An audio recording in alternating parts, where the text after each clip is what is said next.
This video is about linear regression, which is a very simple approach for supervised learning. In particular, linear regressions is a useful tool for predicting a quantitative response, which means that if your response variable is numerical. Linear regression has been around for a very long time and is the topic of innumerable textbooks. It is somewhat dull, but can be said as still a very useful and widely used models. It is also used as a good jumping off point to be compared with newer approach or more advanced approach. So what I want to say here is that the importance of having a good understandings of this basic linear regressions model before we go on to study more complex learning methods cannot be overstated. So we know that simple linear regressions lives up to its name. It is a very straightforward simple linear regression approach for predicting a quantitative response y on the basis of a single predictor variable x. So here y is a numerical variable, this is a continuous variable, and we have only one explanatory variable or independent variable x. And this is what we define as the simple linear regression. So in this relationship, we assume that there is approximately linear regressions between x and y. Linear means that if you try to plot x on the x-axis and y on the y-axis, we would expect that relationship will go linear, which is a straight line, whether it's increasing or it is decreasing. If it is increasing, which means that the higher the x, the higher the y will be, it means that we're going to have a positive value of the beta coefficients, in particular the beta 1, where the beta 1 is the coefficients for x and beta naught is the intercepts in which the line cuts through the y-axis. And if the relationship is negative, which means that the higher the x, the lower y will be, and we would see that beta 1 is negative. So let's use this example. So this is the advertising data. And what we have here is the scatter plot between the amounts that we spend in TV advertising and whether it affects the sales. So we would expect that the more money that we've spent on TV advertising, the higher the sales will be because our advertisement gain more exposure and people will buy more. So we would expect a positive relationship as it can be shown here. So each of this dot is each of the observations that we have, and this blue line is actually the fit, which is found by minimizing the sum of squared of errors. Okay, so sum of squared of errors is that you try to find a line which try to minimize the deviation or the distance between each of this dot with this line. So in this one, you have the intercepts of somewhere between 6 and 7 here. And you have a line which is defined by the value of your beta 1 hat, which is 0.0475. And yes, the intercepts is 0.73 here. And it is positive, the beta 1 hat is positive, and it is, as you can see here, increasing, which means that the higher the TV advertising, the higher the sales will be.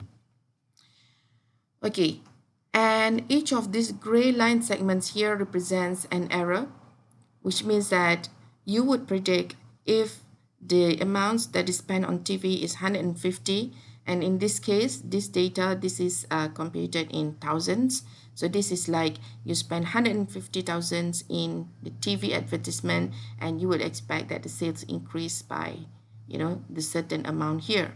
However, this gray segment here is an error, which means that even though you would expect that if you spend 150, the sales will be here, but if you look at the actual data, the sales can be here or it can be down here. It can be less than the amount that we would predict it to be.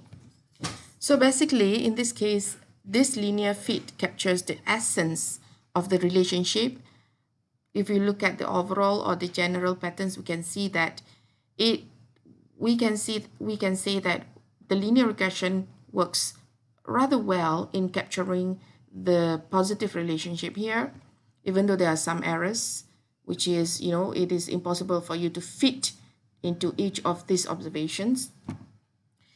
And we would say that despite that the linear regression is somewhat deficient in trying to capture each of these observations, but in overall we have captured the essence of the relationship. So now let's look at this one. So this is the predictions for y based on the ith value of x. So we have y hat. When we have hat here, it means that this is a predicted y, not the actual y. So y hat is equal to the estimated value of the intercept, or the estimated value of the beta naught, plus the estimated value of beta 1 hat, and this is xi. So this is the real value of xi. And this represents the predictions of y based on the ith value of x. So I is equal to 1 for the first observation. It is equal to 2 for the second observation. And if you have n observations, where n is 100 observations, so I will be from 1 to until 100. So the residual is defined to be E of I, where E of I is equal to the actual value of y here minus the predicted value of y. So the residual is the gray segments here, the gray lines here. So it means that if you look at this point, okay, I take this 150 here, and if I look at what would be the predicted value of y, it should be maybe 12.5 here. Okay, for when TV is equal to 150, we would expect sales to be 12.5 approximately. However, the residual here, okay, the gray line here, state that there is an error, and in fact this is a positive error, because the actual y is 17. So 17 minus 12 is the error for this particular point is 5. However, if you look at this one, this is also 150, but this one, if you look at the actual value of y, it is about 8. So 8 minus, we predict it to be 12, so it is negative 4. So the error for this particular observations is negative 4. So this is what we call as the residual. So now we want to define the residual sum of squares, the RSS. So the RSS is the sum of all these residuals, E for the first observation squared plus E for the second observation squared until the E of nth observation squared. And RSS can also be computed as this one, because we know that E is actually y minus y hat. And we know that y hat is equal to beta naught plus beta 1 xi. So RSS can also be written as y minus y hat, in which y hat is equal to beta naught hat and beta 1 hat xi, and this is square. So this bunch is actually the same thing as the ei, or e of 1 squared here. So the least squares approach chooses the value for the beta hat here and the value for the beta 1 hat here in order to minimize this RSS, which in other words, we would say that we're going to choose a line here, or we're going to choose the least squares, which minimizes the deviations of each of these observations from this line. So the residual sum of squares is computed for a number of values for beta 1 and for beta naught and beta 1 using the advertising data with sales as the response and TV as the predictor. So in each plot, the red dot represents the pair of least squares estimates, and this value clearly minimizes the RSS. So if you look at the left-hand side value, so this is the beta naught and this is the beta 1. So this is a surface, okay, so this is like a contour map. So the value for the RSS here is -3, and if you go further inside this circle, so the value is 2.5 and so on. Okay, so sorry, this is not -3, this is +3, and it keeps decreasing until you arrive at the center, which is the minimize. So if you want to see the relationship between beta naught and beta 1 and RSS, so this is a three-way graph.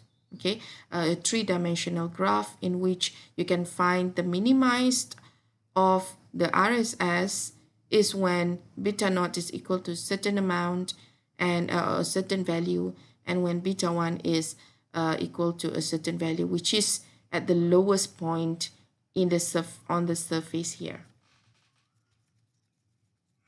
So now we want to assess the accuracy of the coefficient estimates. So what we do here, we have a simulated data set, and this is a simulated data set where we have the independent variable x and the dependent variable y. And because we simulate this data set, so we exactly know what is the data generation of this data. So we know what is the relationship of this data basically, because we simulate this data to be the function of x, fx here, or y is equal to 2, in which we would expect that the intercept is equal to 2 plus 3x, where the coefficients here is equal to 3. Okay, so the red line represents this true relationship because we create this data. Okay, so we know that the true relationship is the red line here, where the intercept is equal to 2 and the slope is equal to 3. Okay, and each of this dot is a simulation. And then we try to run the least squares on this data, and what we find is this blue line, which represents the least squares line.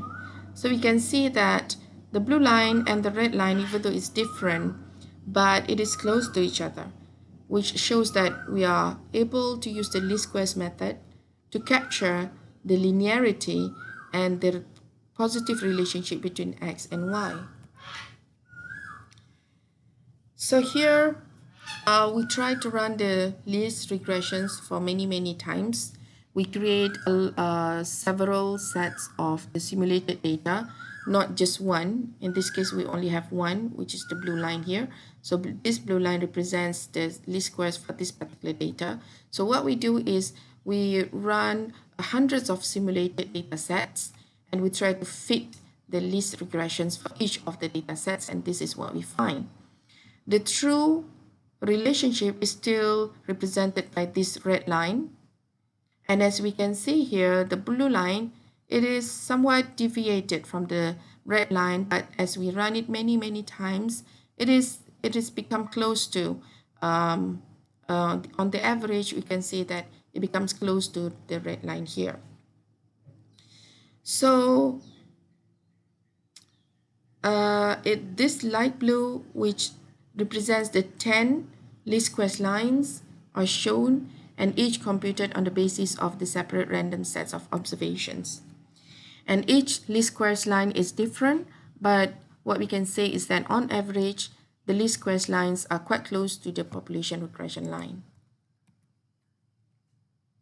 So now we want to ask, if we generate the data as y equal to 2 plus 3x, so why do we have different least squares lines?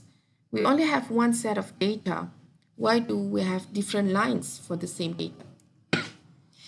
So let us recall using the information from the sample to estimate characteristics of a large populations. For example, using the sample mean to estimate the population mean. So to estimate mu, which is the population mean, we use mu squared, which is the sample mean. So the unbiased, and we can say that this sample mean is unbiased because on average, we would expect that mu1 will be equal to mu. So in other words, we know what is the true value for mu here, because this is a population mean. And we try to estimate mu, but we are not able to do so because this is a population mean. So what we do is we get different sets of sample data and we try to compute the mu for each of the sample data, and on average, if you take the average of the mu hat from this set of several samples, we would expect that this average equals the true value of the population mean. So similarly, if we try to estimate beta naught and beta 1, we can obtain this over a huge number of data sets, which means that we can have several sets of data in which we try to estimate the beta hat. Okay, so now let's talk about standard error. So as an analogy, we're still using the example of trying to estimate the true mu from the value of mu hat. And the average amount of mu hats is different from mu, given by the variance of mu hats is equal to the standard error of the mu hat, which is equal to the variance or the sigma squared divided by n. So similarly, using the same analogy, we can say that the standard error of the beta naught hat squared is equal to the sigma squared multiplied with 1 over n plus the mean of all the observations in the x variable squared divided by the sum of each of this observation in x minus the mean of x squared. And the standard error for the beta 1 hat squared is given by the sigma squared divided by the sum of all the x observation minus the mean of x squared, where the sigma squared here represents the variance of the residual or the variance of E. So this standard error can be used to compute the confidence interval. So confidence interval can be defined as this. You can say that 95% confident intervals is defined as a range of values such that you're sure with 95% probability that the range will contain the true unknown value of the parameter. So for the regression line, the 95% confidence interval for beta naught and beta 1 approximately takes the form of, so the confidence interval for beta naught is beta naught hat plus minus 2 times the standard error of the beta naught hat, where the standard error of the beta naught hat is given by this formula. And for the beta 1 hat, this is plus minus 2 times the standard error of the beta 1 hat, where the standard error of beta 1 hat is given by this formula. So this provides a 95% confidence interval with the lower interval and the higher interval. So this will end up with two values because you have beta naught plus and beta naught minus with the value on the right hand side here. And the standard error can also be used to perform hypothesis tests on the coefficients. So the most common hypothesis tests involve testing the null hypothesis. So let's say we have the null hypothesis which says that there is no relationship between x and y. Okay, so when you have y equal to beta naught plus beta 1x, the null hypothesis says that whatever happened in the variable x, it will not affect variable y. Okay, you can also write it like this, where the null hypothesis says that beta 1 is equal to 0. So if you would expect that beta 1 is equal to 0, we would say that there is no relationship between x and y. Whether x increase or decrease, it will not change the value of y. So we need to determine whether beta 1 hat is sufficiently far from 0 that we can be confident that it is actually non-zero. So what does this mean is that for some cases, okay, maybe you run a regression line and you find that the beta 1 is 5.2. So what you can say is that for 1 unit increase in x, it will increase y by 5.2 units. However, in other sets of data, you might have a small value of beta 1. For example, 0.02. So in this case, you can see that 1 unit increase in x will increase y by 0.02 unit. So even though the beta or the coefficient is small, 0.02, how do we know whether it is sufficiently far from 0? How can we say that 0.02 is sufficiently far from 0 in order for us to conclude that it is not 0? In order for us to conclude that even though beta 1 is equal to 0.02, but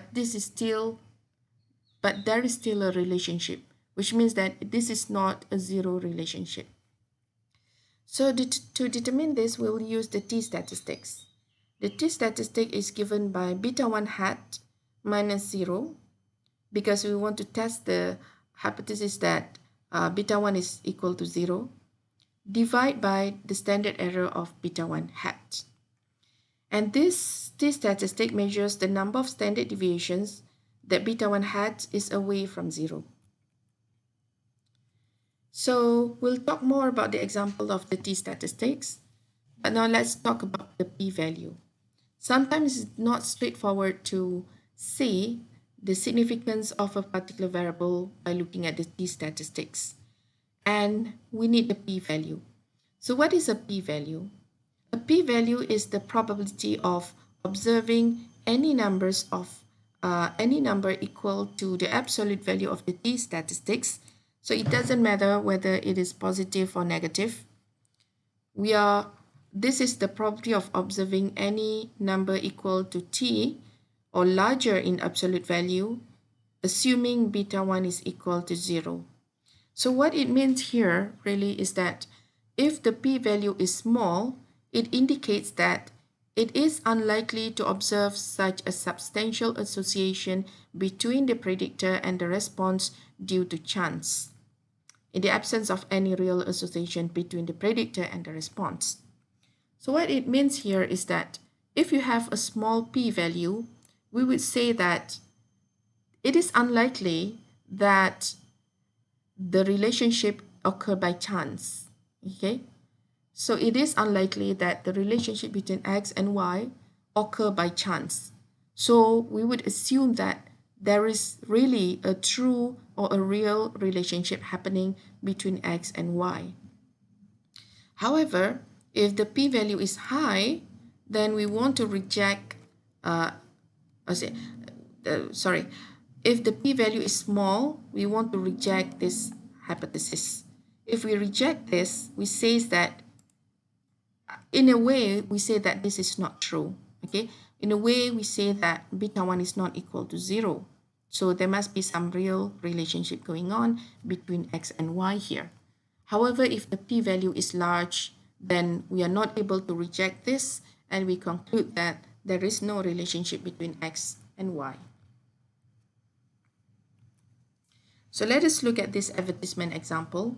So again, we have run a regression, a simple linear regression on the data between TV and sales, and the beta naught here, or the coefficients for the intercept, is 7.03, with the standard error for the beta naught is 0.45, and the t-statistic is computed by, if you look at the here, t-statistic is beta, in this case this is beta 1 divided by the SE, but this is also similar for beta naught.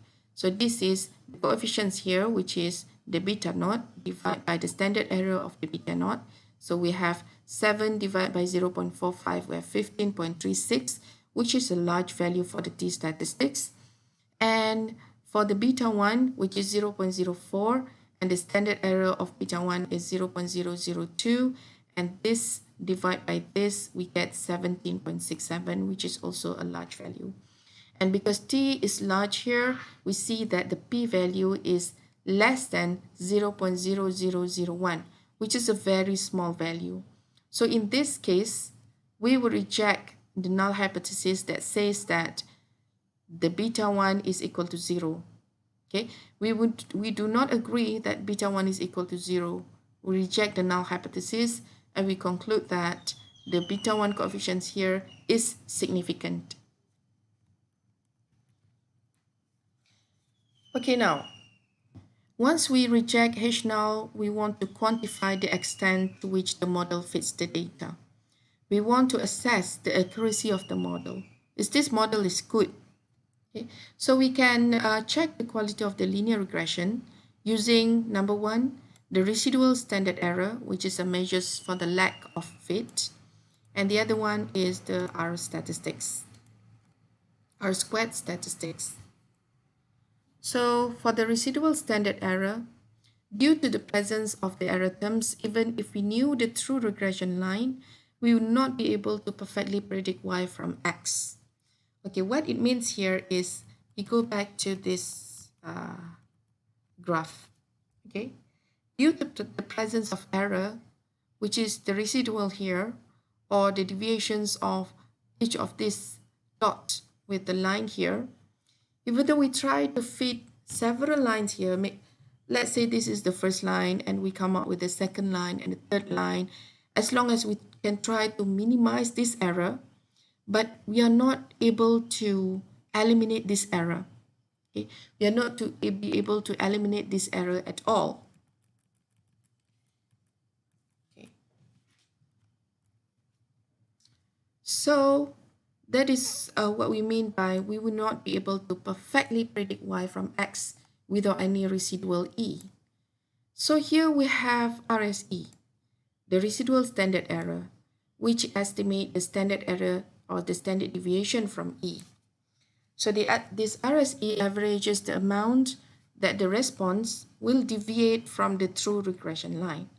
So the RSE is given by the square root of 1 divided by n minus 2 multiplied with the RSS. Okay, the RSS is the one that we have learned before. And we know that RSS is equal to the sum of the actual y minus the predicted y squared. Okay, so this one we multiply with 1 minus n minus 2, 1 divided by n minus 2, and we take the square, and this is the value for the RSE. So we run the RSE statistic for this particular model, and we find that the RSE here is equal to 3.26. However, in this model, we go back to this one, okay? So this 150, it doesn't mean that this is $150 because this model, it assumes that for 1 unit is equal to 1,000. So this is actually $150,000, which end up in, you know, this is not like 10, so this is $10,000. So the unit of analysis that we have in this particular example is in thousand. So we go back to our table here. So the value of the RSE here is 3.26, but we know because the unit of our data is in thousand, so we can say that the actual sales in each market deviate from the true regression line by approximately 3,260 units on average. So the actual sales deviate from the true regression line by 3,260 units. And because the RSE is depending on the units or the value of the units that we use for our data, sometimes it is quite hard to determine the model accuracy using RSE because 3,000 units. So what does it mean? Is this good? Is this bad? So we really can't determine this. So one good way of, you know, looking at the accuracy by using RSE is you take the mean of sales over all markets, which is the mean of the response variable, is approximately 14,000. So the percentage error is this residual standard error in its true unit, which is 3260, divided by the mean of the response variable, which is 14,000. And this is equal to 23%. So if you do not want to use the actual unit of the data, you can still use 3.26 divided by the mean of y is 14. Okay, so it still come up with 23%, where this is the percentage error. So the R-squared is more commonly used technique to assess the model accuracy in linear regression. So we know that RSE is measured in the units of y, so it is not very clear what constitutes a good residual sum of squares. So we use R-squares, which takes the form of proportion, where R-squares is the proportions of variance explained, so it only takes the value between 0 and 1. So the R-squared is given by the total sum of squares minus RSS divided by the total sum of squares. So you can also rearrange this term and you get 1 minus RSS divided by TSS. So the total sum of squares TSS is the sum of all each of the observations in the y variable minus the mean of the y variable.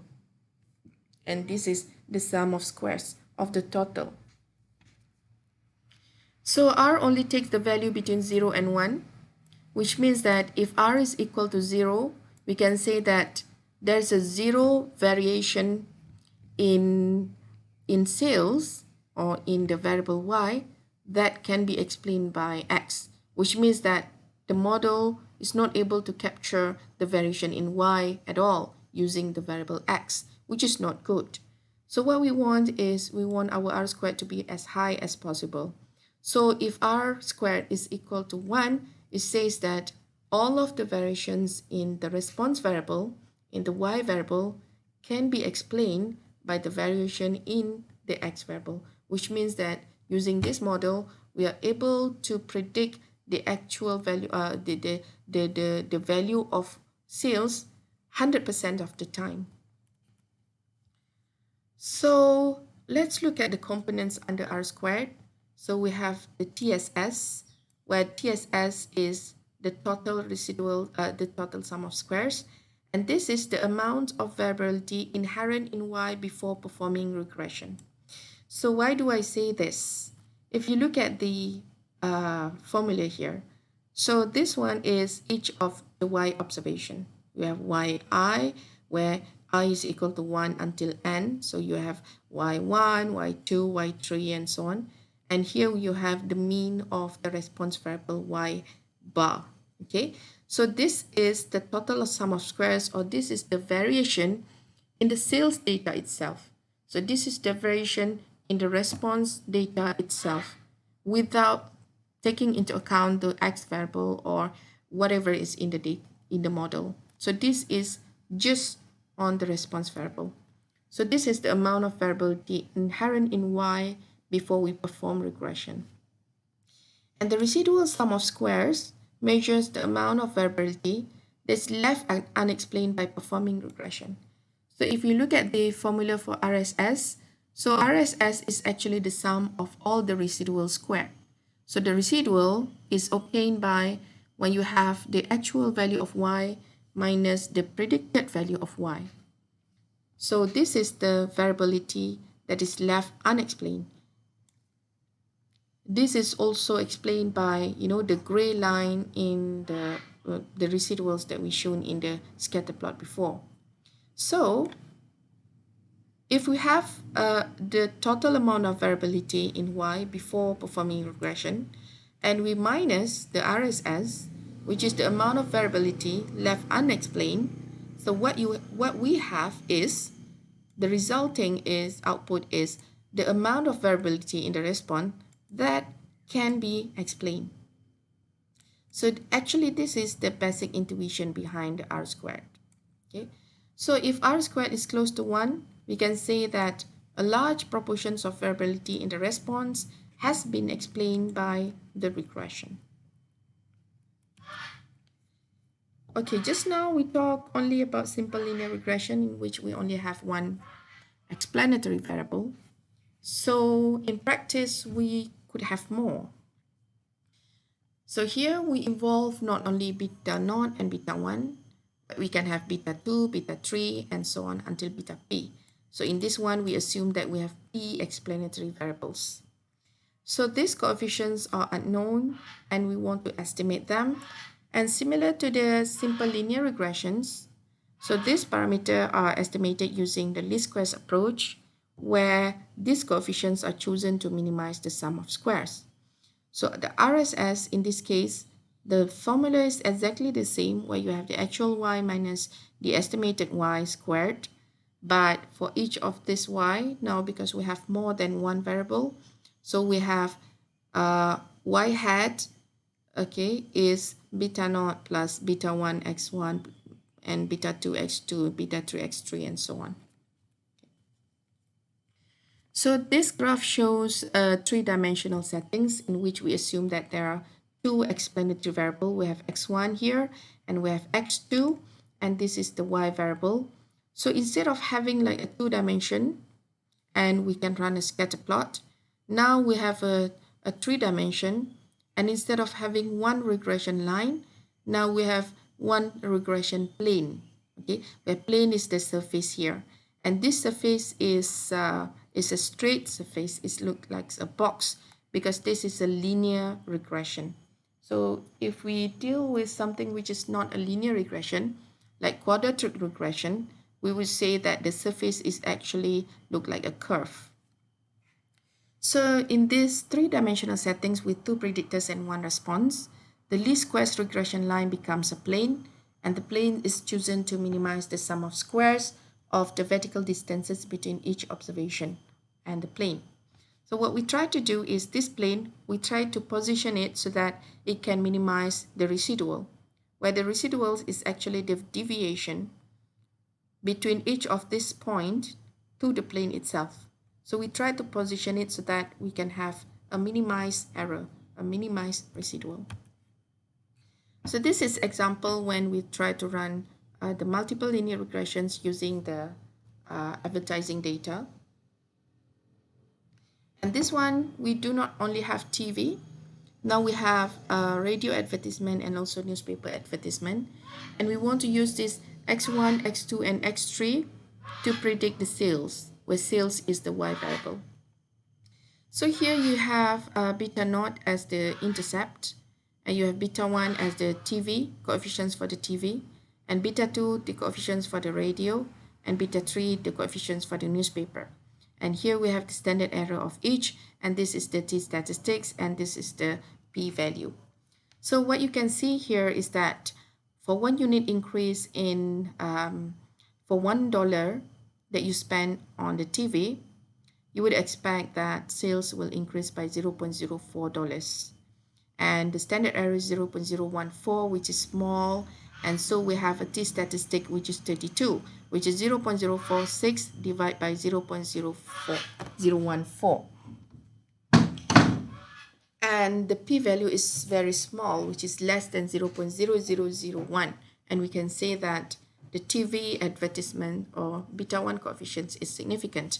Similarly for the radio, and the effect of radio is even higher, because for $1 that you spend on the radio advertisement will increase the sales by 0.18. So we can say that based on this particular output, we can say that the radio advertisement is more effective. And the standard error is small and the t-statistic is large. The p-value is less than 0.0001. We can say that this is also significant. So beta 2 is significant. But if you look at the newspaper, here we have a negative relationship, which means that the higher you spend on newspaper, the lesser the sales will be.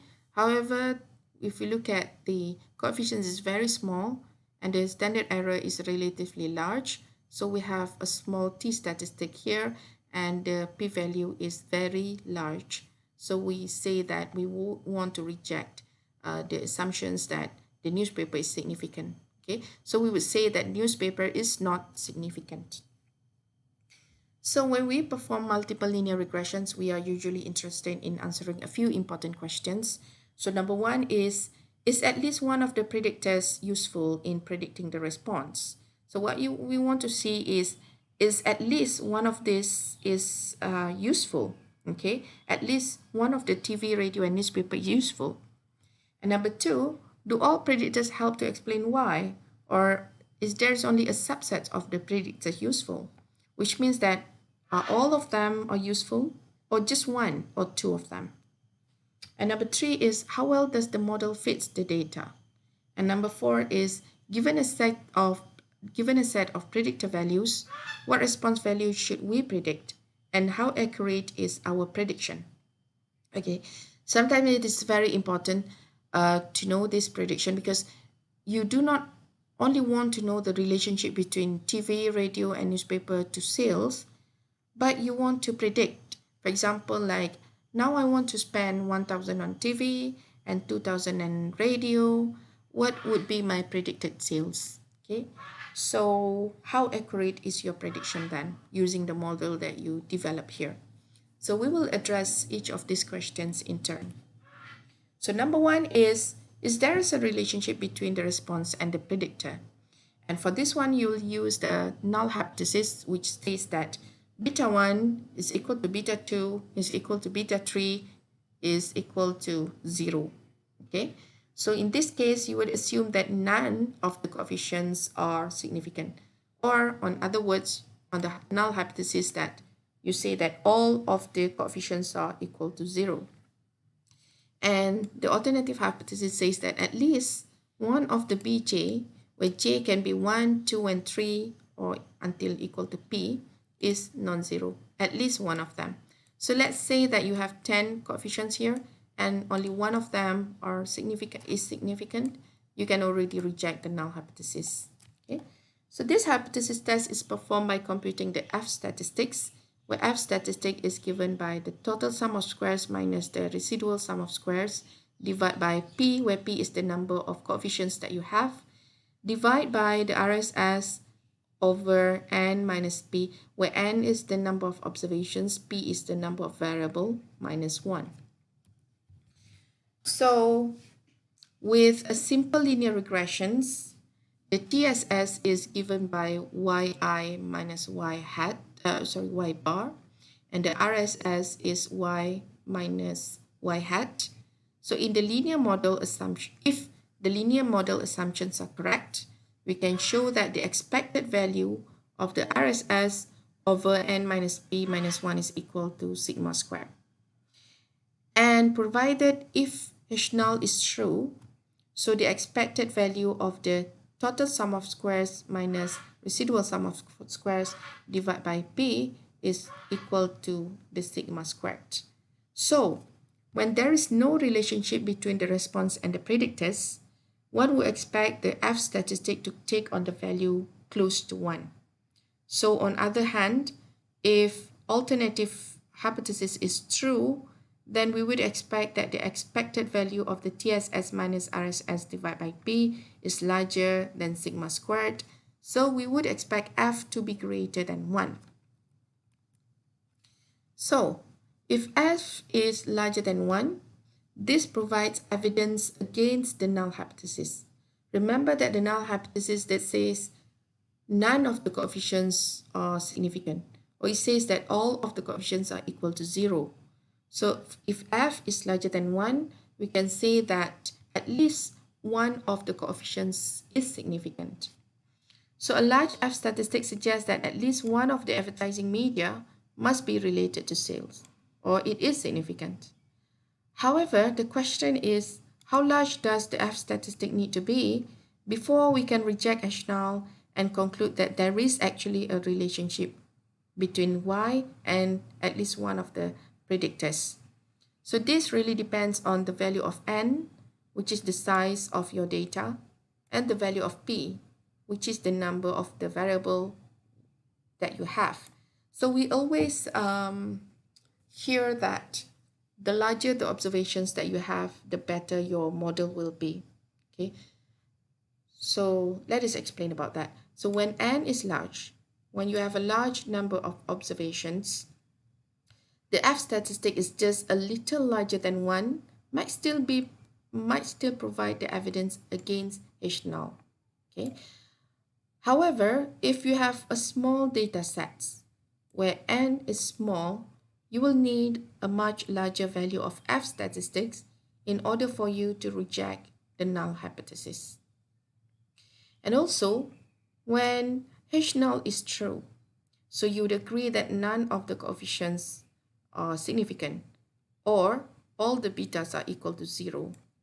And the errors have a normal distribution. The F statistic follows an F distribution. Okay, number 2 is on deciding the important variable. Number 2 is on deciding on what are the important variables. So it is possible that all of the predictors are associated with the response, which means that it is possible to have all of your explanatory variables to be significant in the model. But it is more often the case that the response is only related to maybe 1, 2, or a subset of all the X variables that you include in the model. So if we conclude on the basis that the p-value that at least one of the predictors is related to the response, or in other word, at least one of the X variable is significant, then it is natural to wonder which are the guilty ones. We could look at the individual p-values like how we did before. If you look at this one, we can see that the p-value for the newspaper is too large and it is not significant. And however, if the p is large, which means that if we have so many variables, we are likely to make some false discoveries. The task of determining which predictors are associated with the response in order to fit a single model involve only those predictors is referred to as the variable selections. So we'll explain further about this variable selection. So ideally, we would like to perform variable selections by trying out a lot of different models. And each of the model contains a different subsets of the predictors. Let me show you one example. Let's say we have two variables in the model. We have p equal to 2. Then for p is equal to 2, we can consider 4 models. So the first one is the model which contains no variable. And number 2 is the model which contains only x1. And the third one is the model that contains x2. And the fourth one is the model that contains all the variables that we have, all the p equal to 2 variables that we have. So from here, we can then select the best model out of all the 4 models that we have considered. So what we do is we run all these 4 models and then we evaluate which one is the most effective one. However, for using this method, even for the moderate p, like a very small p, like equal to 2, 3, or even 4, trying out every possible subset of the predictors is infeasible. It takes a lot of time because we saw that p is equal to 2, then there will be 2 squared, which is equal to 4 models that we want to consider. But imagine if you have p is equal to 30. You have 30 variables, X variables that you want to estimate. Then we must consider 2 to the power of 30, which is more than a billion models. And so this is not really practical. So how do we determine which model is best? Various statistics can be used to judge the quality of the models. Number 1, we can use the Mallows CP. Number 2, we can use the Akaike information criterion. And we can also use BIC, the Bayesian information criterion. Or we can use the adjusted R squared. So basically, there are 3 classical approaches for this task. The number 1 is forward selection, and number 2 is backward selections. And the third one is the stepwise selection, or what we call as the mixed selection, which is a mix between forward and backward selection. So in the forward selection, we begin with the null model, which only contains the intercepts. And then we will add one variable, and then another variable, and another variable. So the first variable that we choose, it must be the variable which results in the lowest residual sum of squared. And then we have a model with one variable. And then we're going to add more and more and more. And we'll continue until some stopping rule is satisfied. And in the backward selection, we start with a full model. We have all the variables in our model. And we're going to remove the variable one by one, in which we're going to remove the variable with the largest p-value. And then we're going to estimate the model with a p-1 variable. And we're going to see which variable have the largest p-value. We're going to remove it. And we're going to continue until we arrive at a stopping rule, in which, for example, like if we have a p-value below some threshold value that we determine. And we're going to have a mixed selection, and this is a combination between forward and backward selection, in which we start with no variables in the model. And as we add the variable, just like how we do it in the forward selection, we also want to make sure that if at any point the p-value for one of the variables in the model rises above a certain threshold, then we need to remove that variable from the model. Okay, the three criteria that we want to look at is the model fit. So two of the most common numerical measures of the model fit are the RSE and R squared, which we covered earlier, where the R squared is the fractions of the variance explained. So in the multiple linear regressions, R squared is equal to the correlations between Y and the predicted Y, which is Y hat squared. And we know that an R squared value close to 1 indicates that the model explained a large portions of the variance in the response variable. However, in the case of multiple linear regressions, you're going to see that R squared will always increase as you add more variable, even though those variables are only weakly associated with the response. And why is the case? This is because of the fact that just by adding another variable, even though it's not really significant, okay, the fact that we are adding more dimensions and the fact that we're adding more variable to the least squares equation, it must allow us to fit the training data more accurately, probably just a little bit more accurately, but it will nonetheless increase the R squared. So in a way, we can say that the increment in the R squared does not mean that it is a good thing. So models with more variables can have a higher RSE if the decrease in RSS is small. So if RSS decrease in a small, is small relative to the increase in P, okay? So the RSE is going to be higher.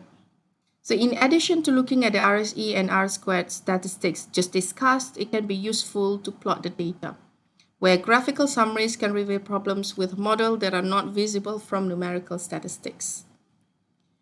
So if you look at this one, we have 3 dimensions. We have TV and radio here, and this is the response variable sales, and we have a plane. So for the advertising data, a linear regression fit to sales using TV and radio as predictors. From the patterns of the residuals, we can see that there is a pronounced nonlinear relationship in the data. As you can see here, we have somewhat of, if you try to fit this data perfectly, we should have a little bit of curvature down here because it looks like a bowl down there. So you can see that there is a pronounced nonlinear relationship in the data. The positive residual, which is visible above the surface, tend to lie along the 45-degree line, where TV and radio budgets are split evenly. And the most negative residuals, which we can't see because of, it is at the back here, tend to lie away from this line where budgets are more lopsided. And these pronounced nonlinear patterns cannot be modeled accurately using linear regressions. It suggests a synergy or interaction effect between the advertising media, whereby combining the media together results in a bigger boost to sales than using any single medium. Okay, the last one is on the prediction. So we know that the coefficient estimates of beta hats, and this is the estimates for the true value of the betas. That is the least squares plane, which is y hat equal to beta naught hat plus beta 1 hat x1 plus ... plus beta p xp, is only an estimate of the true population regression plane. And the inaccuracy in the coefficient estimate is related to the reducible errors. So we can compute a confidence interval in order to determine how close y hat will be to fx. So what it means here is that we have a true population regression plane, okay, which is the actual relationship between x and y. And we estimate the beta hat to get as close as the betas. However, it cannot really capture exactly the true relationship here. And this is due to what we call as the reducible error. Reducible error can be reduced if we use the right model. For example, like if the relationship between the variables is not linear and we run a linear models, well, actually we can have a higher error here. So to reduce this error, we might want to consider using a non-linear models. Nonetheless, the solution to this problem is that we can compute a confidence interval in order to determine how close our predicted y will be to the actual value or the true population. So of course, in practice, assuming a linear model for fx is almost always an approximation of reality. So there is an additional source of potentially reducible error, which we call model bias. So when we use a linear model, we are in fact estimating the best linear approximation to the true surface, even though we know that the real relationship between the x and the x variables and the y variable is not linear. However, here we will ignore this discrepancy and we will operate as if the linear model were correct. So we will cover the nonlinear models in the coming lectures, but for this one, we'll just satisfy with the linear approximation of the reality. So even if we knew the true values for the betas, for the coefficients, the response value cannot be predicted perfectly because of the random error, which is the residual in a model. And this is what we call as the irreducible error. So the irreducible error tells you how much y, or the actual value of y, will vary from the predicted value of y. And we use prediction intervals to answer this question. So prediction intervals are always wider than confidence interval. And later in the lab sessions, we're going to construct the confidence interval as well as the prediction intervals. And we're going to see that this is true. The prediction intervals are wider than the confidence intervals because they incorporate both the error in the estimates for the fx, which is the residuals, and also the uncertainty to how much an individual point will differ from the population regression plane, which is the irreducible error. Okay, sorry, I maybe read it the other way around. I'll repeat again. The prediction intervals are wider than the confidence interval because they incorporate both the error in the estimates.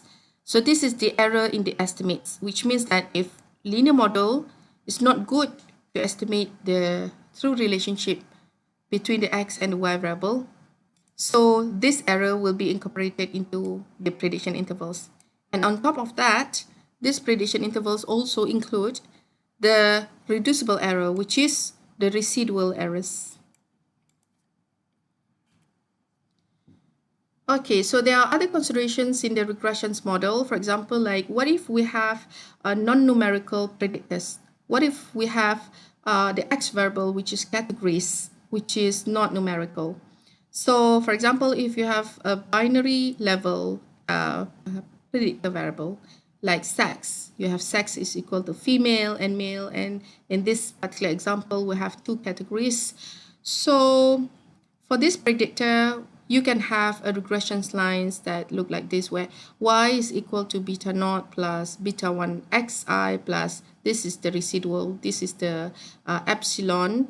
And if the person is a female, then the equation will be beta naught plus beta 1 plus epsilon. But if this person is a male, then it will be equal to beta naught and epsilon I. This is because let's say we assume that x equal to 1 if this person is a female, and x is equal to 0 if the person is a male. So if x is equal to 0, 0 times beta 1 will be 0. So that's why in the second line here, we do not have beta 1. So what if we have a qualitative predictors with more than 2 levels? Like we have Asian, and we have Caucasians, and we have African American.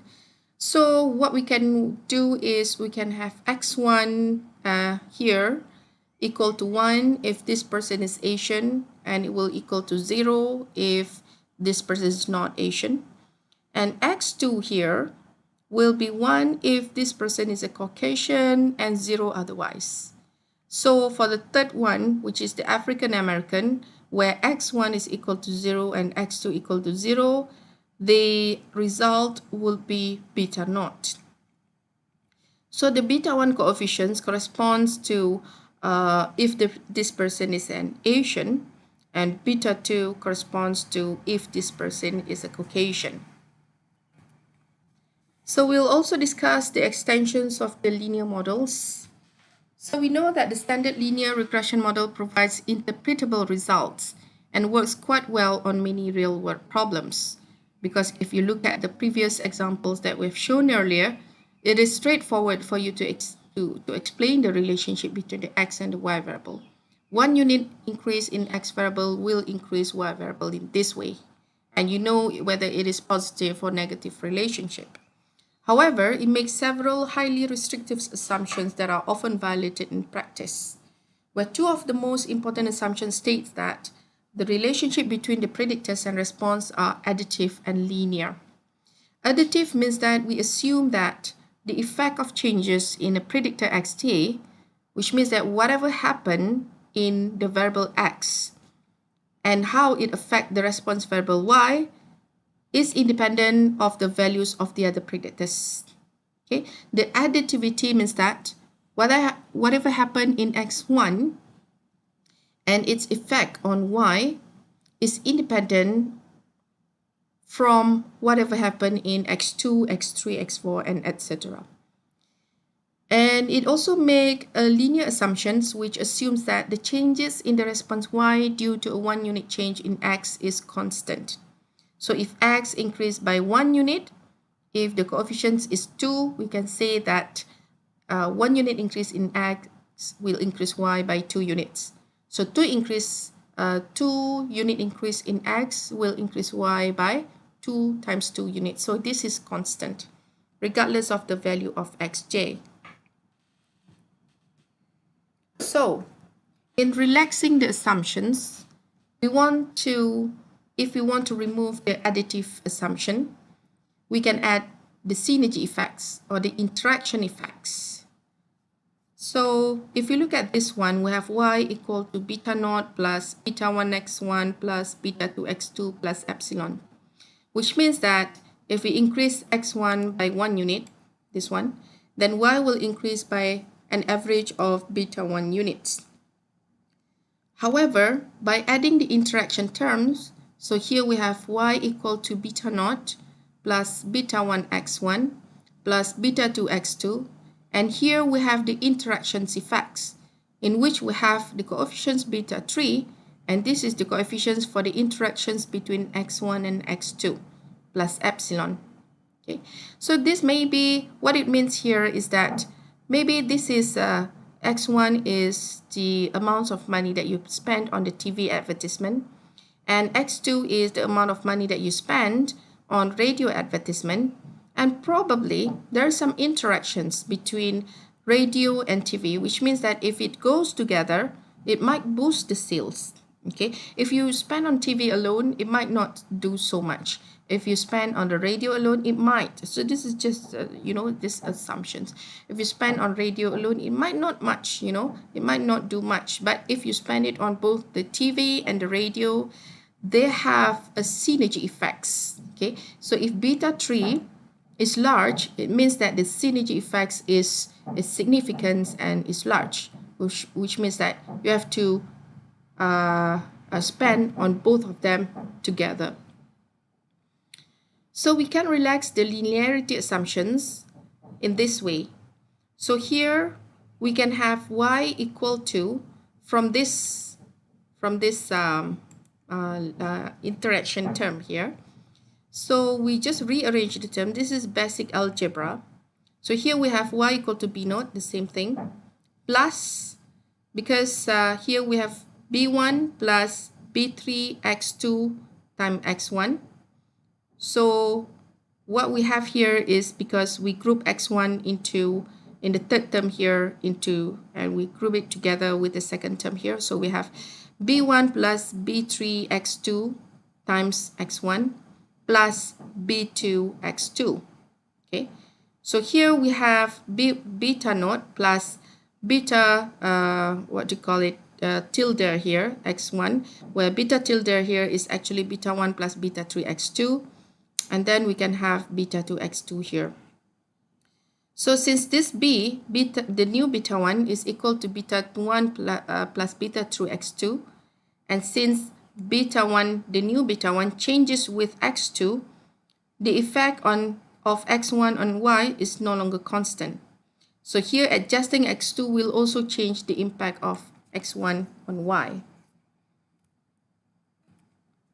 So if you look at this one, here we have the interaction effects. We have beta naught here, we have with beta 1 and beta 2, and this is the interactions between beta 1 and beta 2. So the results strongly suggest that the model that includes the interaction terms is superior to the model that contains only the main effects. So as you can see here, the interactions is significant and positive. The p-value for the interaction terms is extremely low, indicating that there is a strong evidence for H null, which says that beta 3 is not equal to 0. Okay, so basically what we're going to say is that this interaction terms is significant. So an increase in the TV advertising of $1,000 is associated with increase of sales by, okay,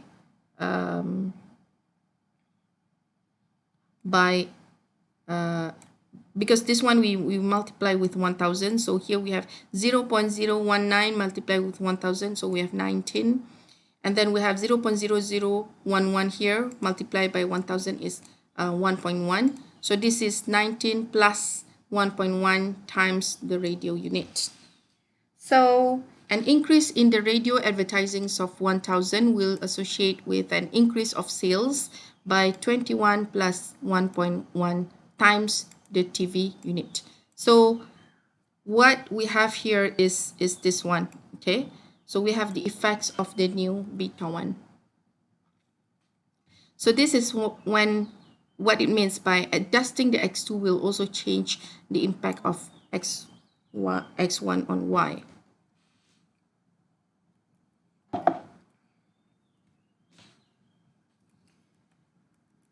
Okay.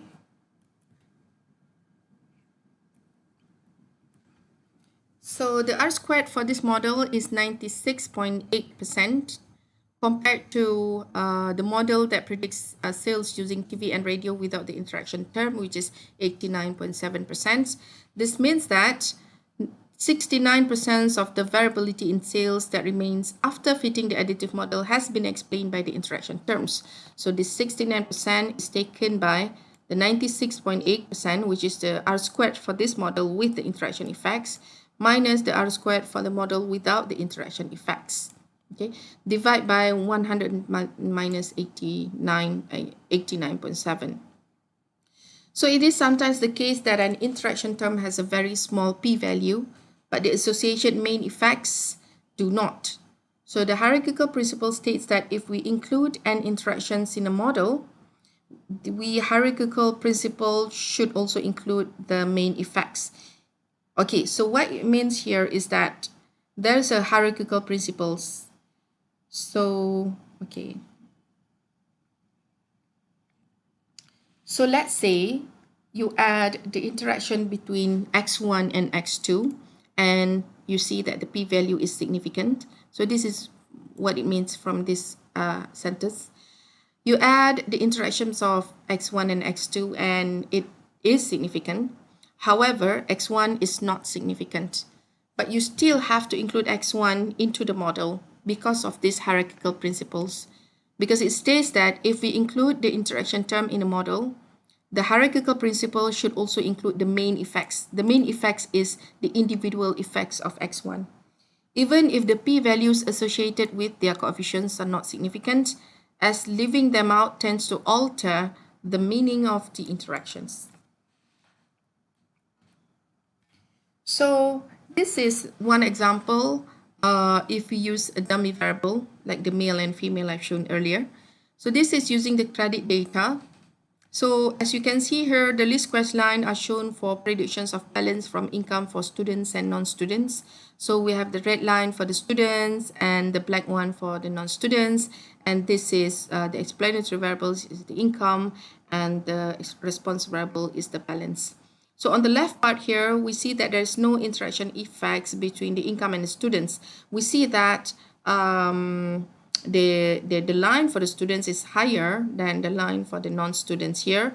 And on the right hand side, we put the interaction effects. So even though the line for the student is still higher and the non-students is lower here, but as you can see with the increase of the income, actually the lines become close together. Okay, so here it shows that the relationship between income and balance is different whether you are a student or you are a non-student. So you're able to capture this relationship by using the interaction terms. But without the interaction terms, you would think that the effect of income on balance is similar for students and for non-students. So if you look at this one, we see this is an example of a non-linear relationship using the auto data sets. And this is between the horsepower and the miles per gallon. And we have the individual scatter plot here. So for a number of cars, MPG and horsepowers are shown here. The linear regression fit is shown in orange. So you can see a straight line here, which is we try to fit this model into this data. The linear regression fit for a model that includes horsepower squared is shown as a blue curve. So the blue curve here is a quadratic model. And the linear regression fit for a model that includes all polynomials of horsepower up to 5th degree is shown in green.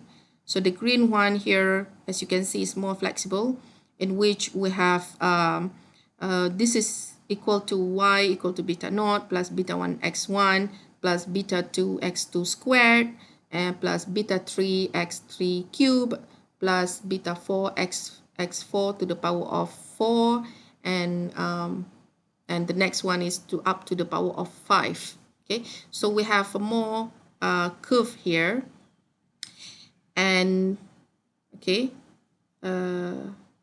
we can see that this is how we try to fit if we have a non-linear relationships in here.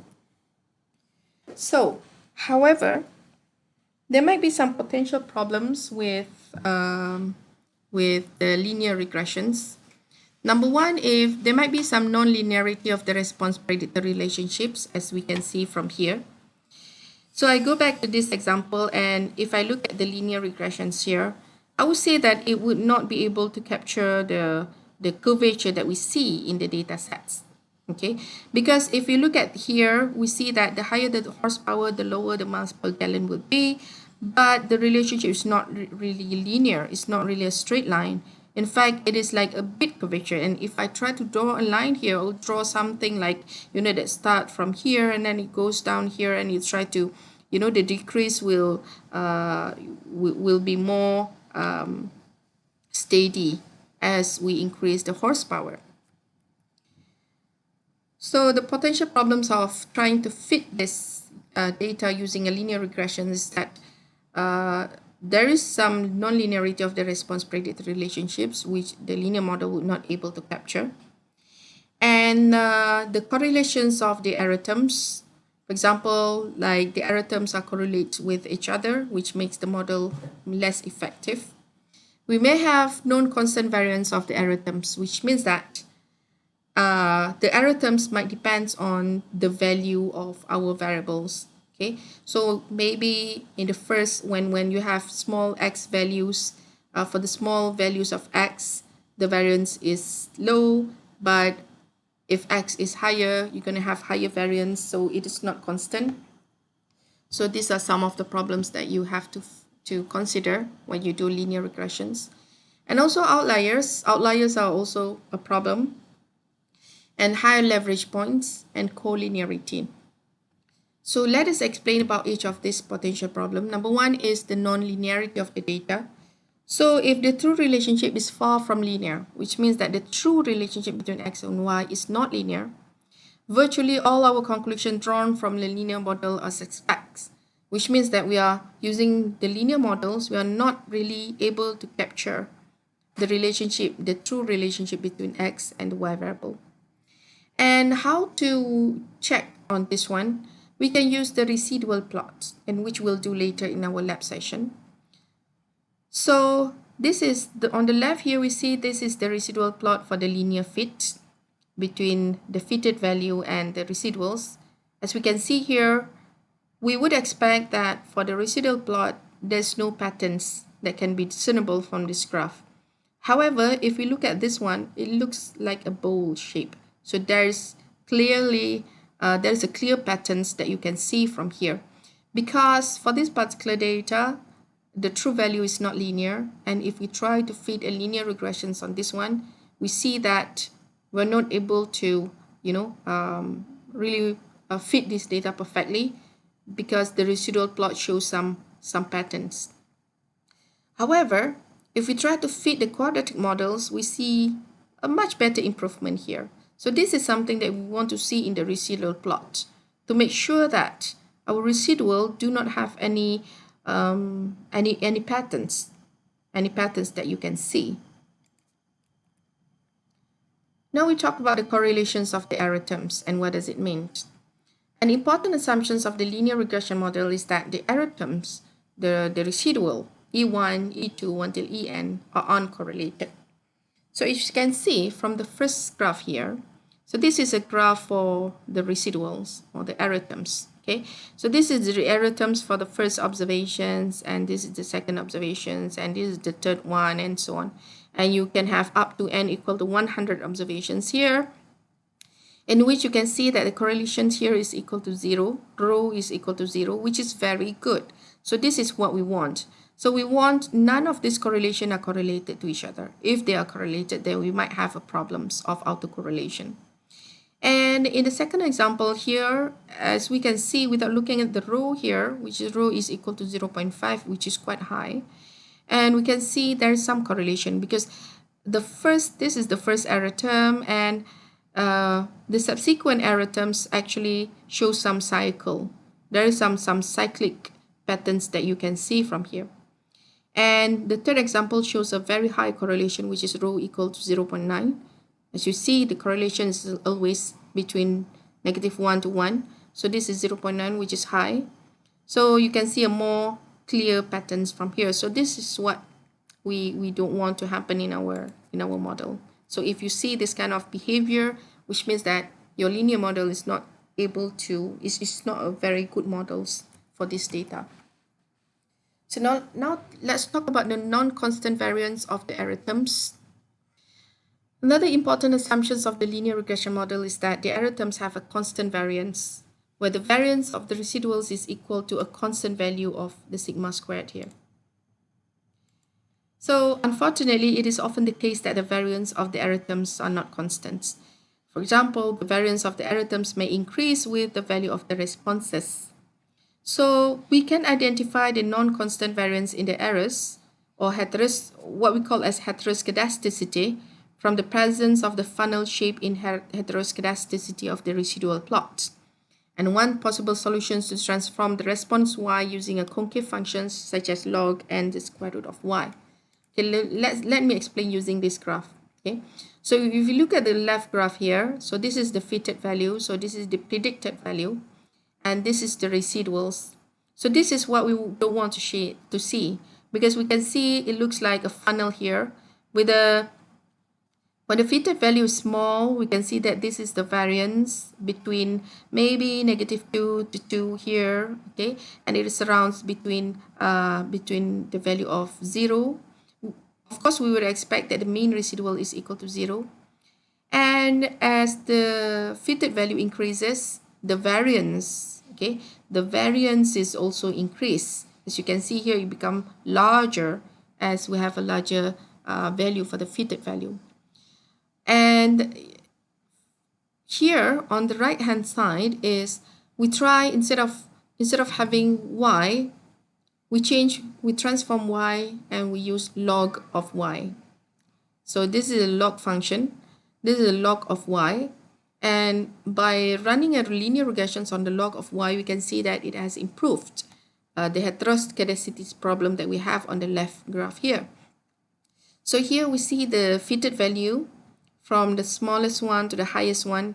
The variance is quite constant, and it still surrounds the value of the expected value of the residual, which is equal to 0. And now we'll talk about outliers. Outliers is a point for which y, or the response variable, is far from the value of the predicted model. So here you can see 3 examples here. On the left chart here, we have the least squares regression line, which is shown in red. And then we have the outlier, which is, this is the 20th observation, which happen to be the outliers. For this one, the value of x is this, but the value of y is deviated away from the rest of the observations. And here, the blue dashed line here actually shows the regression line by removing the outlier. So what I want to show here is that even though you have an outlier here, okay, and you try to fit the linear regressions by including the outlier, you will end up with this red line here. But even after removing this outlier and you try to fit the linear regressions, the resulting output is the dashed blue line here. Okay, so it doesn't seem like a lot of a problem because you still have the same lines, which is almost identical, okay, between these two models. However, if you look at the center part here, okay, so this is a residual plot. So one thing that I want to say is that in the residual plot, you want to see something like the black circles here. You do not want to have any patterns here. You do not want to have any structures here. You want a total randomness in the residual plots between the fitted value and the residuals. However, this residual plot clearly identifies the outlier. The residual for this particular outlier is way too high. It's way too far from what we expect it to be. So if you look at the right-hand side chart here, the studentized residuals, we can see that the value of the studentized residuals for this outlier is 6. And typically, we would expect the value of between 3 and -3. Something out of that is, an outlier. And what we are afraid with the outlier is that it might affect our model performance. So it is typical for an outlier that does not have an unusual predictor value to have little effect on the least squares fit. So this is what we meant. Okay, by removing this outlier, it wouldn't change our regression line here. So we might think that this is not really a problem. However, even if an outlier does not have much effects on the least squares fit or the least squares line, it can cause other problems.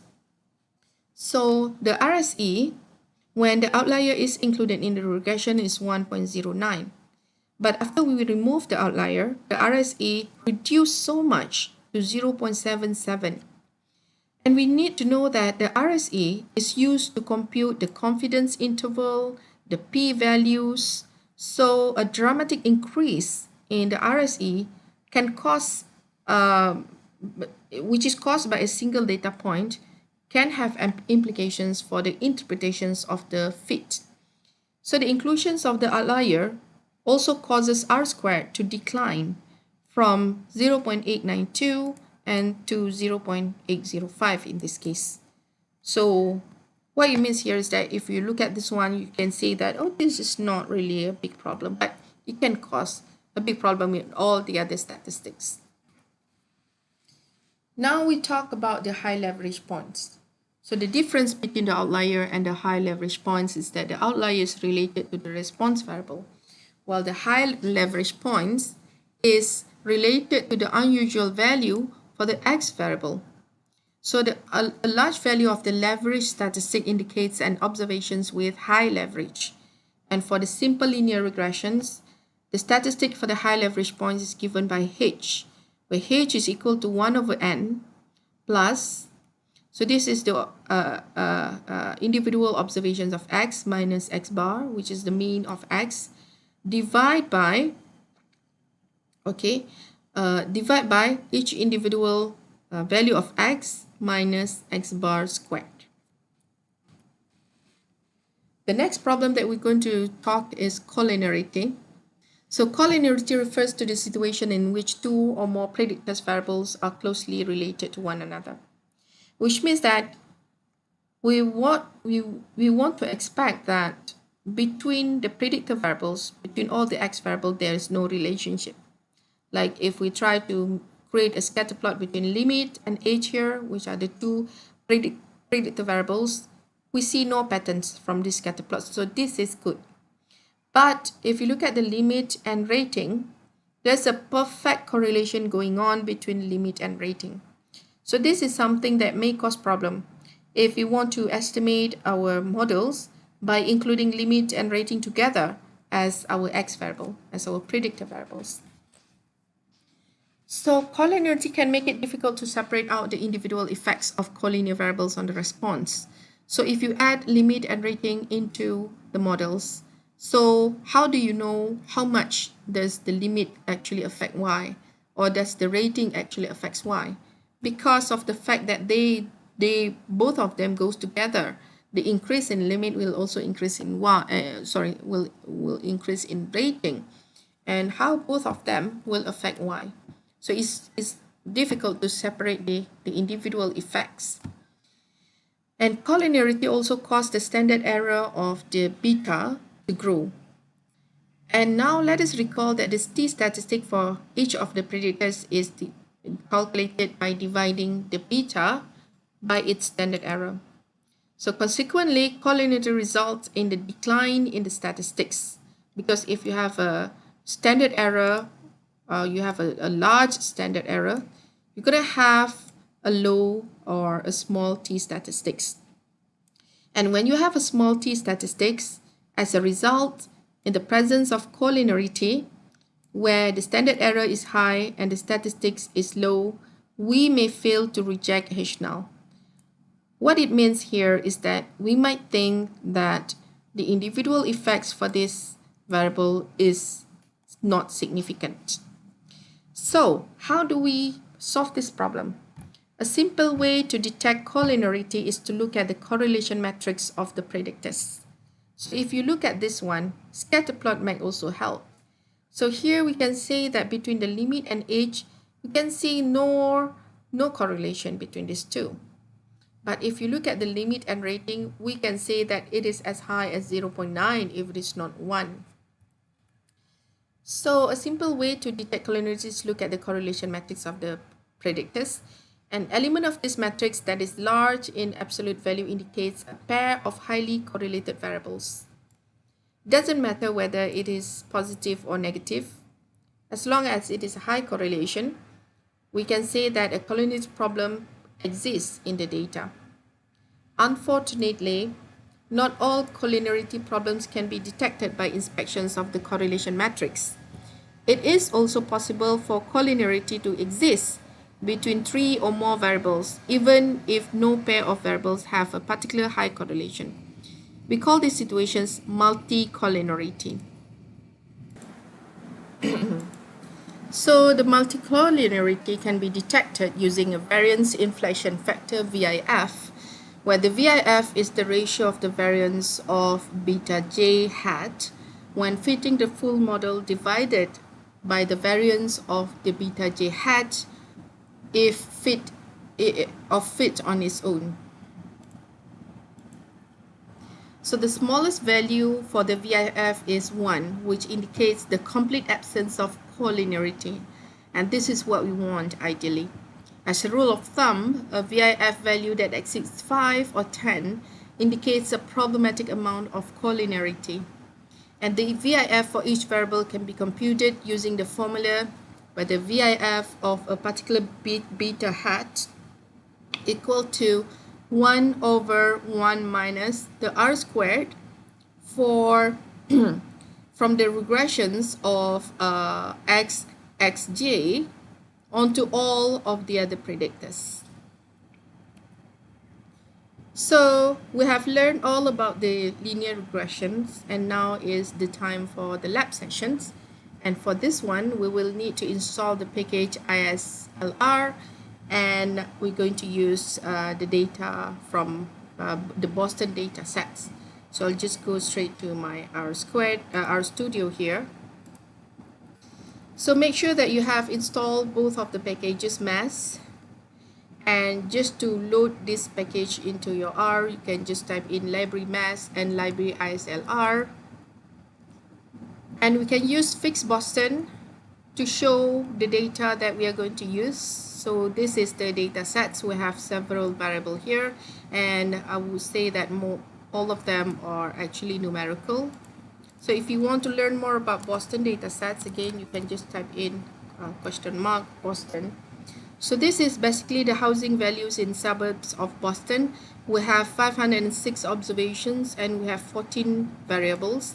And we can look at the name of the variables. So we have the per capita crime rate by town, and we have the proportions of residential land zone for blah blah blah, and Indus is the proportions of non-retail business, and we have Chess, which is the Charles River dummy. If one, it means that if track bound rivers, zero otherwise. And we have the nitrogen oxide concentration, and then we have the average number of rooms per dwelling, and the proportions of owner-occupied units built, and weighted mean of distances to 5 Boston employment centers, and the index of accessibility, the full value property tax rate, and the pupil-teacher ratio, and we have the proportions of blacks, and the lower status of the populations, and MED-V, which is the median value of owner-occupied homes. So we can also type in names of Boston to extract all the column names of these Boston data sets. And now I'm going to use the LM function, and okay, here I have to put in attach of Boston. Okay, you know, because this doesn't work, because just like how I want to run any statistic on the variable name, actually I have to put Boston $MED-V and Boston $LStat. But since I have put attach here, so I can run the previous line again.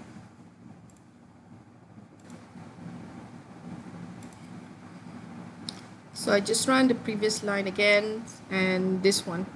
So this is the LM function, in which I want to run the Y variable, which is the response variable, and then this is one explanatory variable. So this is a simple linear regression, and I want to save all the results into what I call as lm.fit.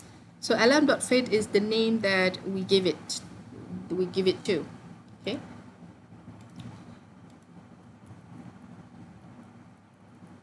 So if you type in lm.fit, what you're going to have is you will call back what is the formula that you run. So this is the LM, where the formula is the response variable is MED-V, it is regress on the LStats, and you have the coefficients. And the beta naught is 34.55 here, and the LStat is, this is the beta 1 coefficients. The estimated beta 1 is negative 0.95. So if I type in names of lm.fit, what we see here is these are the objects that come when you run the lm function. So the lm function will store all these results into lm.fit, and one of it is the coefficients. Okay, so the coefficients is this one, and another is we have the residuals. Okay, and we have the effects, rank, the fitted value, and okay, we have okay. That's so far that's all that I want to mention. And we've typed in the coef of this lm.fit. What we're gonna have is, this is the coefficients of the models. And then I use the confint, where these confins give us the confidence intervals. So I just want to be really sure with this one. So I type in confint. So this is the confidence intervals for the model parameters. So the confidence for the intercept is given by the lower confidence intervals is 33, uh, the higher interval or lower limit. The higher limit is 35.6. And this is the lower limit and the higher limit, the upper limit for the beta node. So this is the confidence interval for the beta 1. Okay, next is I'm going to predict what would be the value of the MET-V if L stat is equal to 5, 10, and 15. And not only do I want to predict, but I also want to have the confidence interval. Okay, so here we run the predict function where we want to predict this model based on the output from lm.fit, and we want to have a data.frame of where the first one that we want to have is the fit value, okay, the predicted value if L stat is equal to 5, and the second observation is when L stat is equal to 10 and then 15. So if L stat is equal to 5, the predicted value for MET-V is 29.8. And this is the lower and the upper limit of the confidence interval, because we put here the intervals equal to confidence. And this is when L stat is equal to 10, and this is when L stat is equal to 15. Okay. So similarly, I want to run the predict functions where this times, instead of having the confidence interval, I want to have the prediction intervals. So as you can see here, if L stat is equal to 5, the fit is also the same as in the above result. However, the intervals now has widened. It is wider than the lower and the upper limit in the previous table. You know why? Because the predictions has wider intervals compared to the confidence interval here. Okay, so next is I'm going to plot the scatter plot between L stat and MET-V. So the L stat here is our x variable and MET-V is our response variable. So we can see this is the relationship.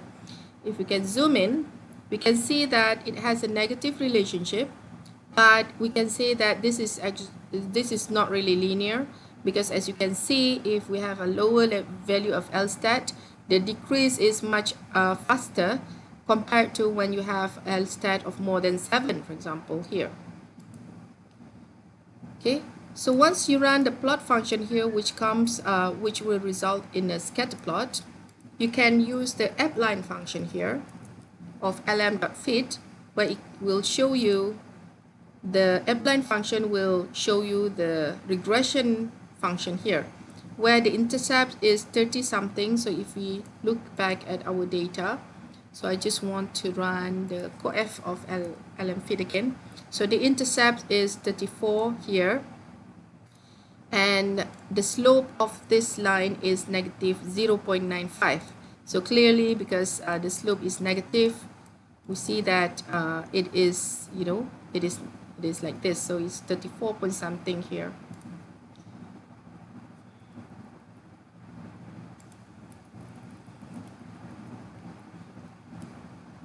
So what if you want to change the width of the plot here? As you can see, I want to add another one. WLD is equal to 3, still using the appline of lm.fit, but this time LWD is set to 3. So you can see that I actually make the line more wider.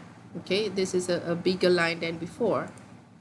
And if, let's say, instead of having a black line, you want to have a red line, so you can add color equal to red. So you can see that the regression line here is already in red. So if you look at this scatter plot, you can see that for each of the observations, it is the symbol that we use is a black circle. Okay. So what if we want to change, instead of using the black circle, we change to a black dot like this. Okay. So instead of having a circle with white in the inside, so we have a dot like this. So the syntax that you use is PCH equal to 20. Or you can also change PCH is equal to the plus sign here so that you can see um, the symbol that you use is this one. This is by using PCH equal to the plus sign. And how do you know how many PCH are there? Okay, so what I do here, I use on the x-axis, I want to list down all the 1 to 20, and this is just 1 to 20 for the y-axis. And the PCH is equal to 1 to 20, which means that when here is 1, 1, PCH1 is this one. So the triangle here is PCH2, this is PCH3, PCH4, and so on. Okay.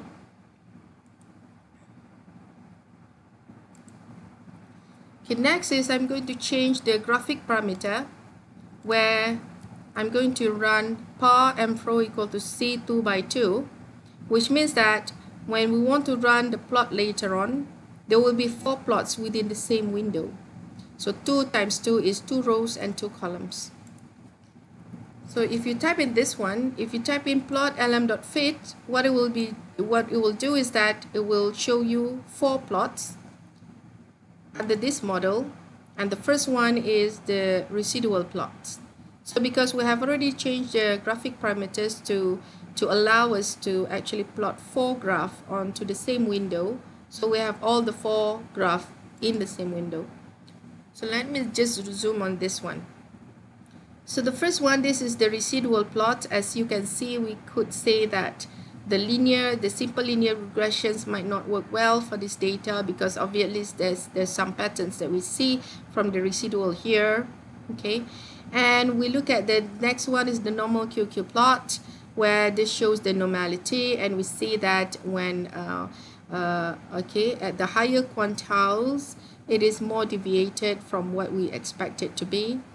And this is the square root of the standardized residuals, so this shows the scale location. And the last one is the leverage, okay, and it shows you the Cook, this is the Cook distance.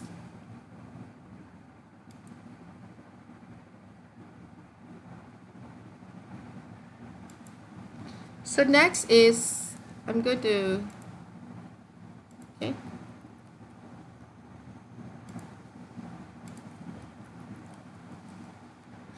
next is I try to plot a scatter plot between the predicted value of the response variable and the residuals from this model. So what we see here is on the x-axis here, this is the predicted value and this is the residual. Okay,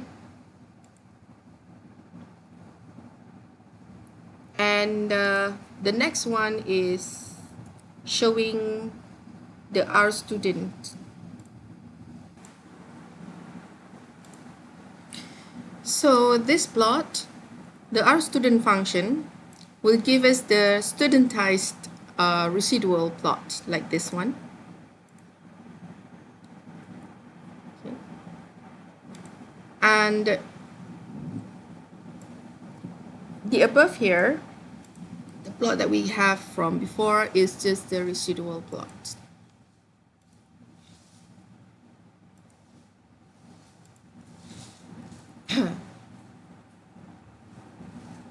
So next is we try to plot the leverage functions, in which we use the head values function of the lm.fit. So this shows us the leverage. Okay. And we can see there's some the leverage shows the if the x variable have a very, it's kind of like an outlier in the x variable. And for us to know which of this x variable have a high leverage, shows us that the observations number 375 have a very high leverage. So if you look at 375 here, it's somewhere here. So as we expected that this particular point has statistically a high leverage. Okay, so we've done with the simple linear regression. And now we want to run a multiple linear regression. So for the multiple linear regressions, we still use the LM function on MEDV, which is regress on the two variable LSTAT and H from the data Boston here, and we'll save everything into the LM fit here. So to get the coefficients and some other statistic from this model, we just type in summary of LM fits. So number one is, so this is the residuals, the statistic for the residuals, and this is the coefficients. So we have beta naught equal to 33, which is the intercept, and beta 1 hat is equal to negative 1.03. Beta 2 hat for H is 0.03, and we have the standard errors and the t-statistics. And as we can see here, so all of the variables that we have here are highly significant. Okay, and okay, the R squared here is 0.55, which means that at least 55% of the variation in the MEDV can be explained by this model, by all these two variables that we include in the models. And the F statistic is 309 here, where the p-value is very little, which means that we agree that at least one of the variables that we include in this model is significant.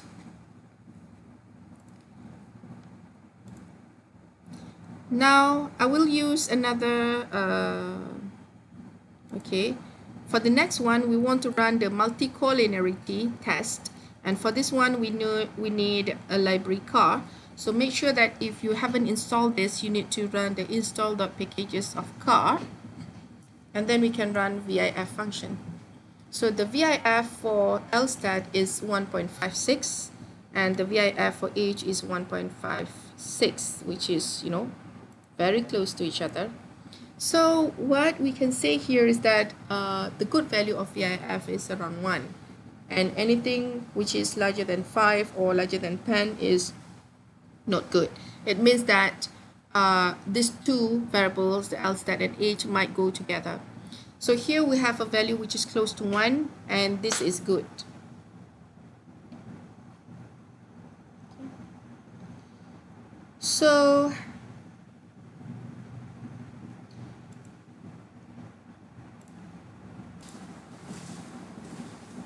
So in this case, we have two variables. What if we want to include all of the variables that we have in the Boston data sets?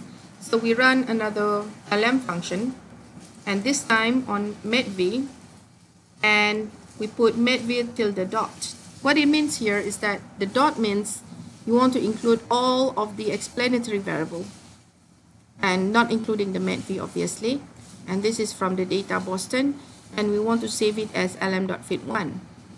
So here when we run summary of lm's fit1, you can see that all of the variables already included here.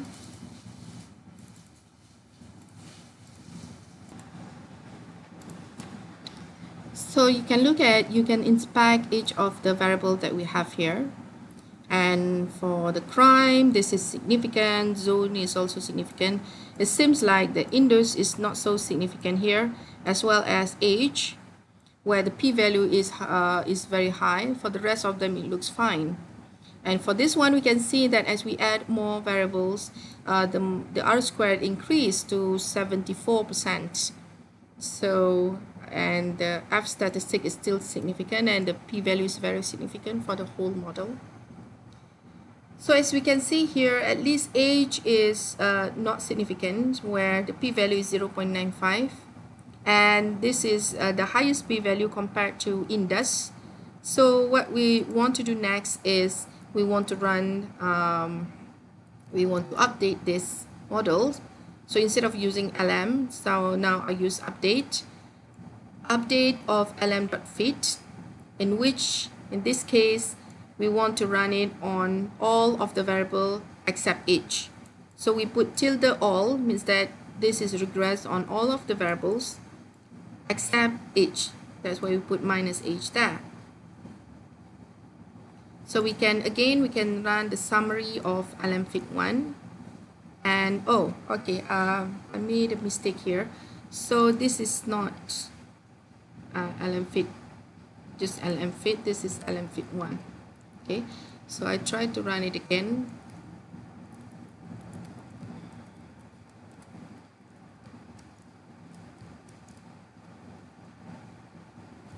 Okay, something wrong here. You know what? I'm just going to run the LM function where this is made v on all except age.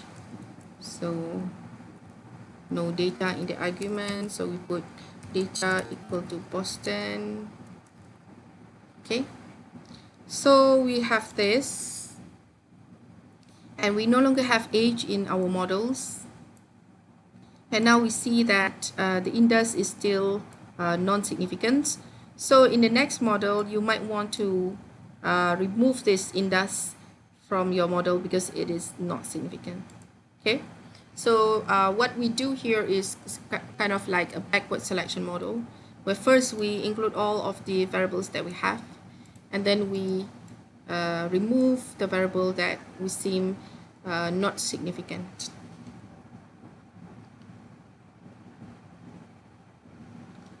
Okay, the next is we also learn about the interaction term. So what I do here is I want to run the LM functions on the metv on lstat times age. And for this one, I just straight away run the summary one.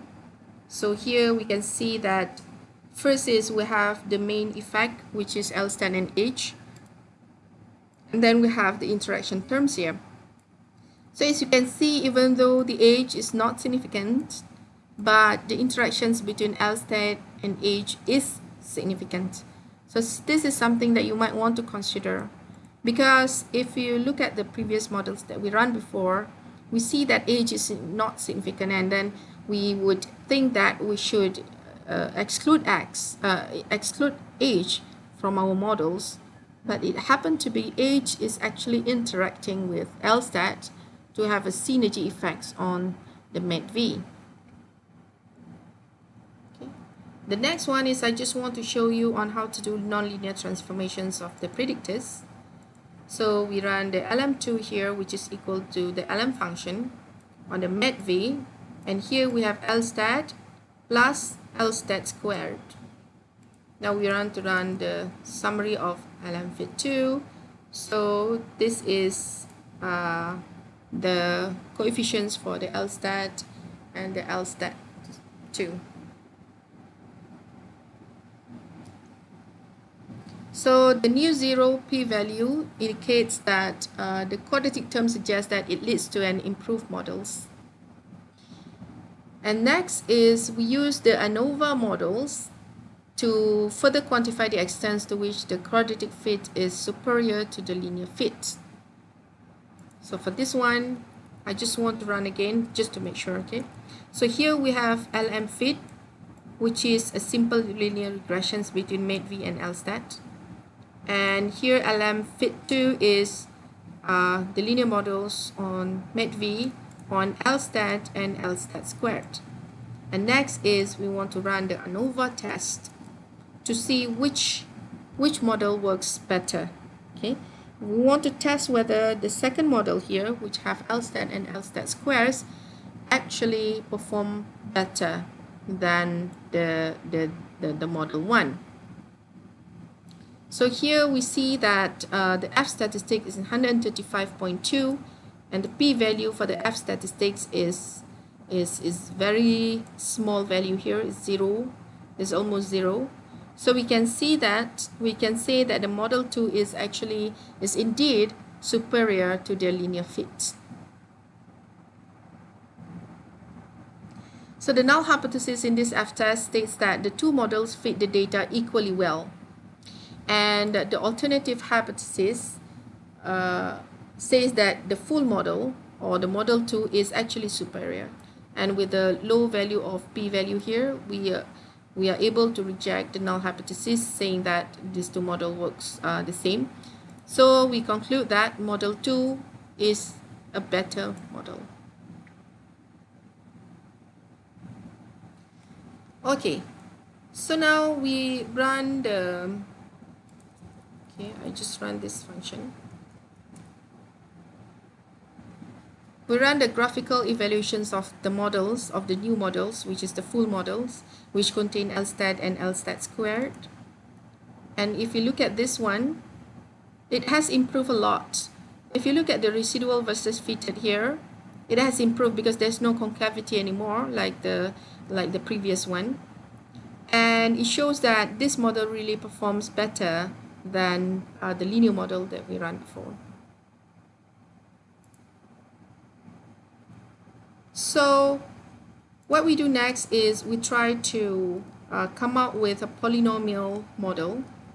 So LM5 is running the LM function on MEDV, and this one we run the polynomial functions of LSTAT up to 5th degree. Now I just run summary of LM fit5. So what we have here is, this is the functions of beta 1 x1, and this is beta 2 x2 squared, beta 3 x3 cube, and this is x to the power of 4, and this is x to the power of 5. Okay. So what if I just want to run the plot of fit5 here? I just want to see what happened. So it seems like this is also quite an improvement if you look at the residual versus fitted value here. Okay. And this is in terms of the normal distributions and the scale location. So what if we have a nonlinear relationship, and the next one is I try to run using the log of Rm. Okay, so here is how I do it. So we have MEDV and Rm, and this is using the log of Rm. Well, this is like a stand on its own code. So this corresponds to our data of our, yeah, this corresponds to this particular page on your lecture notes. Yeah? The non-linearity of the data, where you might want to use the log instead of the actual value of the x variable. So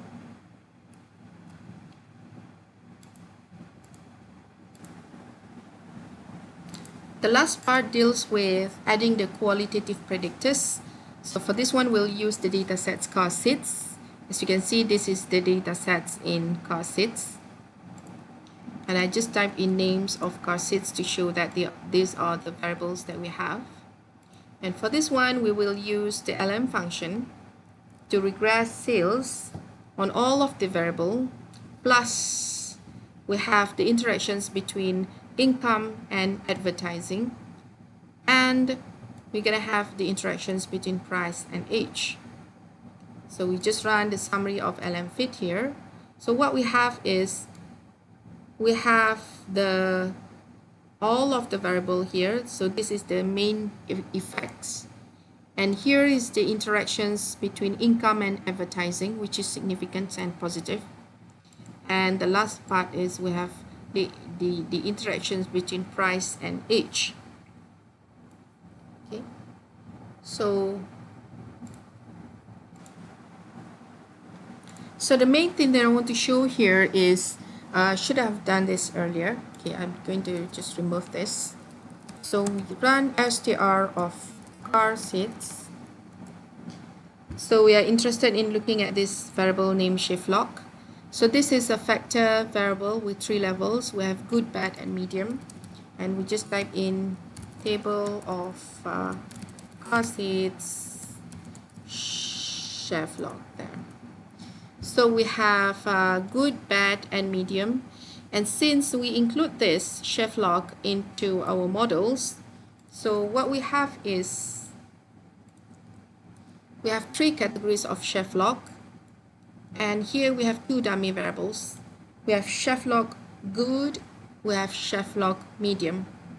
So what it means here is something like this one. Let me go back to,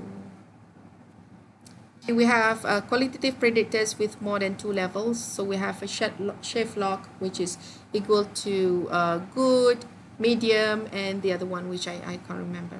Okay, so for we have one coefficients for when it is good, we have another coefficients when it is medium, and we have no coefficients basically, because that becomes the base of our dummy variables. So this contrast function will return the codes that are used for the dummy variables, so that you know that, okay, the good coefficients is when good is equal to 1, medium is equal to 0. And the medium coefficients is when medium is equal to 1 and good is 0.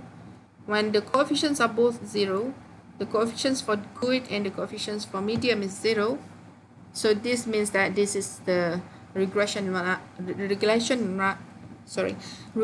line when the chef log is equal to bad. So that is all for this video.